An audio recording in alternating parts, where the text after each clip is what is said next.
مساء الفل على الناس الكل، طبعا اوقاتكم اينما كنتم. احمد بدر اخباركم ويمسي عليكم. النهارده هنتكلم عن رحيل السيد عبد الحفيظ، رحيل المفاجئ المدوي ما بين جدران القلعه الحمراء، وهو عن منصب مدير الكره، وهو اقاله وليست استقاله. خلفا للسيد عبد الحفيظ ياتي خالد بيبو الى منصب مدير الكره الجديد، ويترك قطاع الناشئين لوليد سليمان. فهل وليد سليمان مؤهل ان يكون رئيس قطاع الناشئين بالنسبه للنادي الاهلي؟ وهل خالد بيبو عنده الملكه الاداريه ان هو يقود منصب بحجم مدير الكره بالنادي الاهلي؟ وهل رحيل دكتور احمد ابو عبله له علاقه برحيل ايضا السيد عبد الحفيظ؟ كواليس كتيره هنتكلم عليها النهارده في فيديو اليوم، وهنكشف عن المستور ما بين جدران القلعه الحمراء. وطالما وصل لك الفيديو فلايك وسبسكرايب، والعياذ بالله يعني لو انت مش مشترك في القناه، ولو مش مشترك فايتك كتير وكتير يا باشا، فيلا اضغط لايك واعمل سبسكرايب وفعل الجرس والتنبيهات عشان يوصلك كل جديد مننا. وتعالى احكي لك التفاصيل المثيره في فيديو رحيل السيد عبد الحفيظ. فيلا بينا نبدا.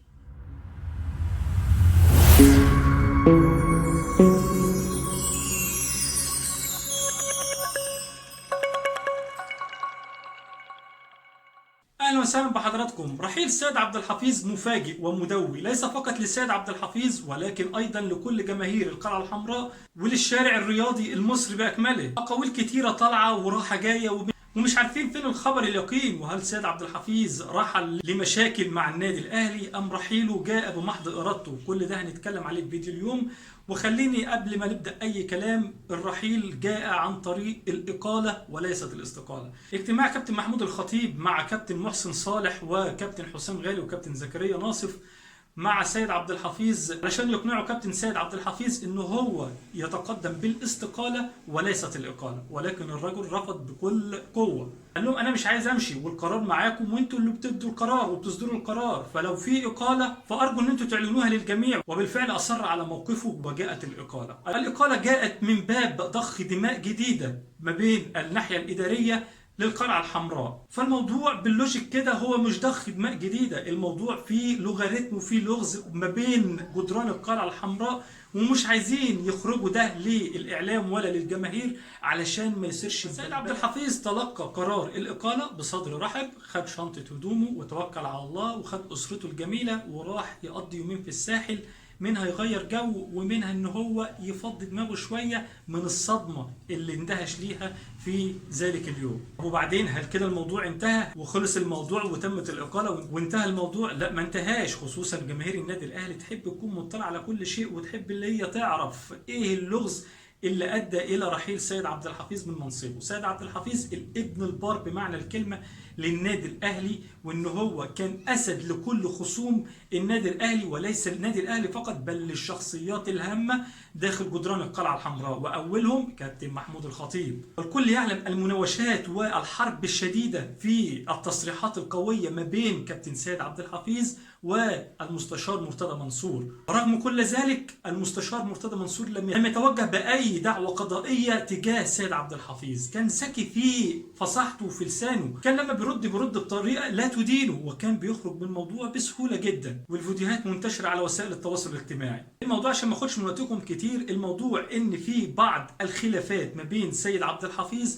وما بين بعض الشخصيات الهامه في الاداره بالنسبه للنادي الاهلي. في ناس تقول لك مارسيل كولر، وفي ناس تقول لك حسام غالي، وفي ناس تقول لك بعض الشخصيات الاخرى، ولكن يبقى الامر انه في خلاف وتصادم ما بين سيد عبد الحفيظ وما بين بعض الشخصيات. طب انت عايز تقول لي ان سيد عبد الحفيظ شخصيه مش هامه ما بين جدران النادي الاهلي علشان كده تمت الاقاله؟ يعني لو في مشكله ما بينه وبين شخصيه، ليه ما يكونش الشخصيه الثانيه ديت هي اللي يتم اقالتها وتسيبه سيد عبد الحفيظ، نظرا اللي هو عمل طفره كبيره جدا منذ قدومه في 2018 بعد الخساره المدويه امام الترجي، والكل يعلم هذه الخساره في دوري ابطال افريقيا لا ننساها ابدا، الخساره الثانيه على التوالي. وحقيقي منذ قدومه شهدت طفره كبيره جدا في منصب مدير الكره للنادي الاهلي، والاستقرار اصبح عالي جدا. فلو هتتكلم عن سيد عبد الحفيظ من الناحيه الاداريه ومهامه، فهو اظلم واتعب كل من سياتي بعده. يعني الله يكون في عون خالد بيبو ان هو جاي بعد واحد كان اسد في مكانه واسد ايضا ما بين الخصوم. خلينا نقول ان الاقاله جاءت لاسباب ومشاكل وخلافات ما بين كابتن سيد عبد الحفيظ وبعض الشخصيات الهامه داخل جدران النادي الاهلي. طب ممكن تقول لي ايه هي بعض المشاكل اللي ممكن تكون ادت الى خروج كابتن سيد عبد الحفيظ بهذا الشكل ومن النفق المظلم والنفق الضيق؟ باعتبار ولوائح وقواعد النادي الاهلي ان سيد عبد الحفيظ خرج عن النص واهان اللوائح الرياضيه والقواعد القانونيه للنادي الاهلي، اللي هو ازاي مثلا يعني غلط في حد، شتم في حد، قال لك لا الموضوع مش بالشكل دوت، باعتبار ان سيد عبد الحفيظ تدخل في بعض الامور من الناحيه الفنيه مع مارسيل كولر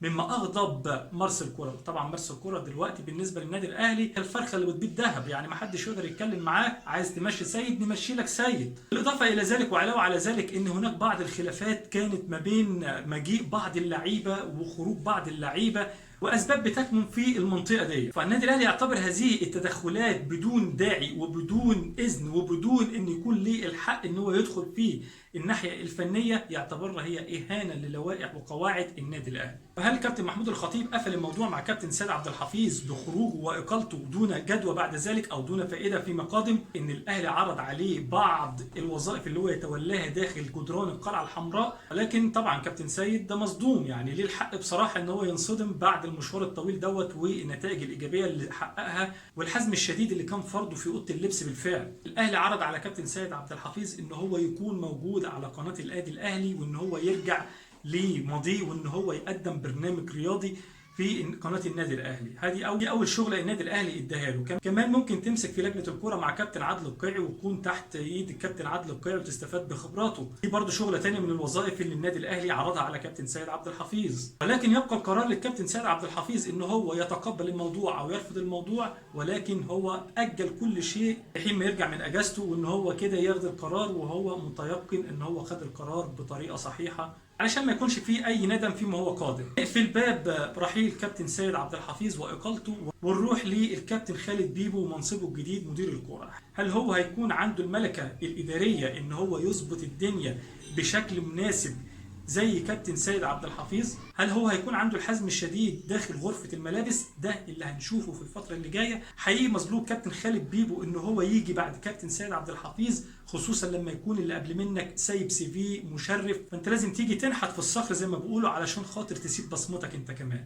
وطبعا لما الخير بيجي على الكل، فمشي خالد بيبو من رئاسة قطاع الناشئين للنادي الاهلي فجه وليد سليمان طبعا النادي الاهلي كان بيأهله في الفترة الأخيرة ان هو يكون عنده الملكه ان هو ممكن في يوم من الايام يمسك حته زي ديت، وهجت الفرصه ان هو يمسك حته زي ديت. فهل هيكون عنده ايضا الملكه الاداريه ان هو يقدر يقوي قطاع الناشئين ويخرج عناصر ومواهب تفيد الفريق الاول بالنادي الاهلي؟ ده اللي برضه اللي هنشوفه في الفتره الاخيره. حاجه اخيره هتكلم فيها وهو رحيل واقاله دكتور احمد ابو عبله. ايه القصه وما فيها؟ النادي الاهلي في الفتره الاخيره قدم الشكر للدكتور احمد ابو عبله وقال له مشكورا على جهودك معانا واللي انت بذلته واللي انت عملته معانا، ولكن يبقى السؤال لماذا تم الاقاله في ذلك الوقت دون سابق انذار؟ هل جاءت الاقاله ام هي استقاله؟ هي بالفعل هي اقاله، ولكن الشبهات انتابت دكتور احمد ابو عبله في الايام الاخيره. الكل يقول في بعض اللوغاريتمات والجمل الاستفهاميه الغير مفهومه اللي سيطرت ودارت على دكتور احمد ابو عبله في الاونه الاخيره. اقول لك يا سيدي، موقف زي موقف محمد الشناوي واصابته الاخيره اللي هي في نهائي دوري ابطال افريقيا واللي كان المفروض هيلعب امام الوداد. دكتور احمد ابو عبله اتكلم مع كابتن الشناوي قال له انت تمام وزي الفل وهتلعب المباراتين مفيش ادنى مشكله. راح للكابتن مارسيل كولر بيساله ايه الاخبار، الشناوي ظروفه ايه وموقفه ايه؟ قال له لا انسى ان يلعب معاك خالص، النهائي على الاقل مش هيكون موجود في المباراه الاولى. طب ازاي؟ لسه البرنامج العلاجي ما خدش وقته وما خدش كفايته. فطبعا بناء على تعليمات الطبيب مارسيل كولر خرج الشناوي بره التشكيل. فالشناوي اثار غضبه، ليه ده الدكتور احمد قال لي ان انت المفروض جاهز وهتلعب وهتشارك؟ قال له لا، ده اللي قال لي حاجه غير كده خالص وانك غير جاهز. فدي نقطه برضو تدل على علامه استفهام غير مفهومه. نقطة تانية، حمدي فتحي في إصابته في إحدى المباريات قال لك برضو لسه البرنامج العلاجي بتاعه مكمل ولسه مش هيلعب، رغم إن هو الولد عن طريق اتصالات وكشوفات طبية خارج النادي الأهلي ثبت إن هو سليم ويقدر إن هو يشارك. أيضا لقطة تانية، لقطة محمد عبد المنعم في مباراة المصري وخروجه من التشكيل وحرمانه إن هو يكون موجود في المباراة بقرار من دكتور أحمد أبو عبلة، ولكن مارسيل كولر برضو اكتشف إن هو قال للاعب حاجة وان اللاعب مش مصاب، يعني في شكوك وفي الشبهات واثار الشكوك حول دكتور أحمد أبو عبلة، فلذلك جاء القرار فوري وسريع بخروج الإقالة مباشرة ورحيل دكتور أحمد أبو عبلة وتقديم الشكر له والاكتفاء على ذلك. دي كل الملابسات اللي بتدور ما بين جدران القلعة الحمراء على عكس الصورة المصدرة لكل الجماهير وكل وسائل الإعلام. وصلت معايا لنهاية الفيديو، فما تنساش تعمل لايك وسبسكرايب وفعل الجرس والتنبيهات عشان تجهز لحلقاتنا اللي جاية. وإن شاء الله لو في أي جديد في موضوع كابتن سيد عبد الحفيظ أكيد هيكون في أبديت على طول وهنتابع معاكم. وفي النهاية لا يسعني إلا شكر حضراتكم، طابت أوقاتكم ودمتم في أمان الله ورعايته.